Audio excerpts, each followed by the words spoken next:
Today, the high temperature clean burn.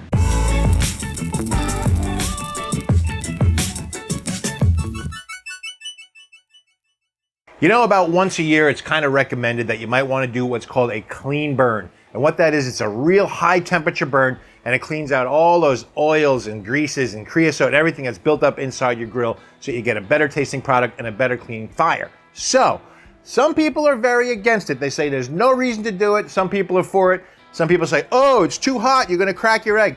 These things are fired in super hot kilns. You're not even gonna get it that hot. So you can't get it as hot as when it was made. So I don't really believe that it does any damage to it, but we're gonna show you how to set this thing up for the clean burn, starting with cleaning it out. Now let's do that. And for our first step here, wait a second, no. Before the first step, you need to do me a favor.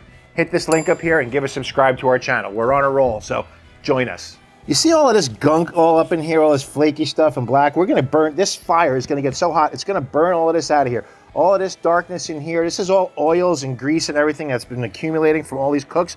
So what's gonna happen is this hot fire is gonna actually burn all of that. It's gonna incinerate all of that stuff out of there. We're gonna start with a nice, beautiful, clean egg, almost like when it was new. It's gonna turn nice and white on the inside. It's almost gonna be too pretty to use. But first thing we gotta do is clean our charcoal here.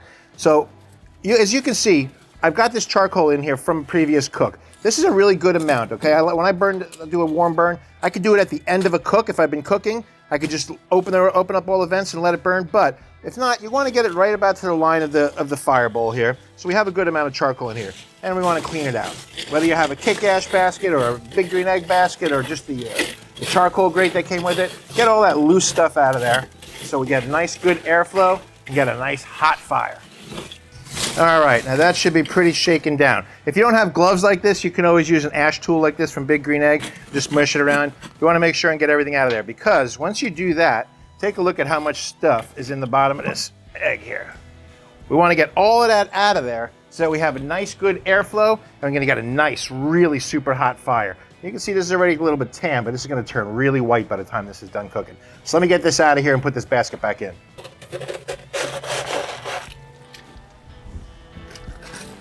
All right, now it doesn't have to be perfect. We just want to make sure that we have a good amount of airflow, like I said, so we can get this fire blazing. Remember, fires breathe oxygen, so we want to make sure it gets as much as possible. There, now that it's cleaned out, we can put our charcoal basket in here and get it ready for some fire. One warning I should give you before we do get started on this. You see this beautiful gasket that's on your Big Green Egg here on the top and on the bottom? Well, guess what? Chances are good if you do a clean burn like this, you might just burn your gasket out. So be prepared to have to replace and set up a new gasket on your Big Green Egg.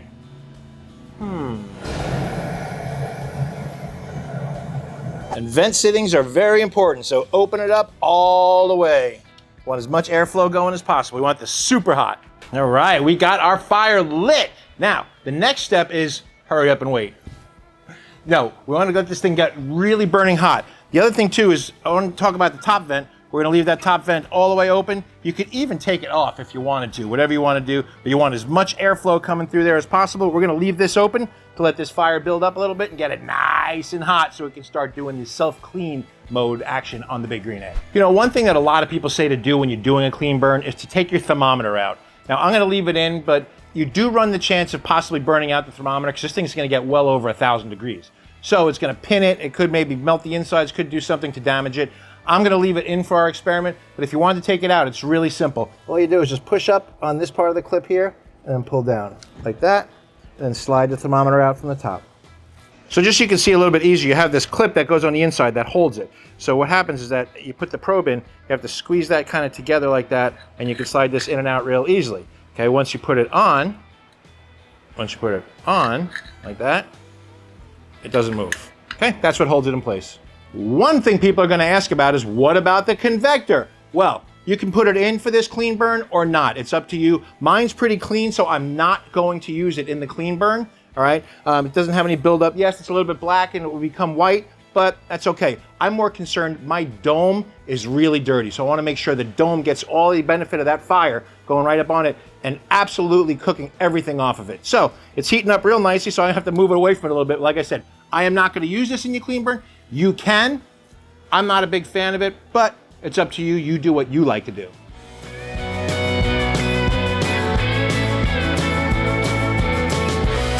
look what I have made. I have made fire. So we're gonna close this thing down now. Let it start doing its cleaning action. One thing I always like to do for safety is instead of having this open like this, I'm gonna close the screen on this vent so that no blowback can come back out of there and possibly start a fire or burn somebody. We don't want anybody getting burned. We just want the inside of this getting burned and getting nice and clean, even with the landscapers going out there. Can you hear them? Good Lord, they're loud. All right, we're about 40 minutes in and you can see we're well over 700 degrees already. This thing is firing up hot. Now, I don't know if you can see this smoke coming out of here, but it's a distinctly different smelling smoke. You can tell that it's doing something to clean it because this smoke stinks. So you want to see what a 750 degree fire looks like? Remember, when you're opening something like this, you want to let it burp, let it get some air first. Otherwise, you're going to have a giant fireball that's going to take all the hair off of your arms. That's what our fire's looking like now. Hasn't done much yet, but you can see the inside is all smoking, so it's working.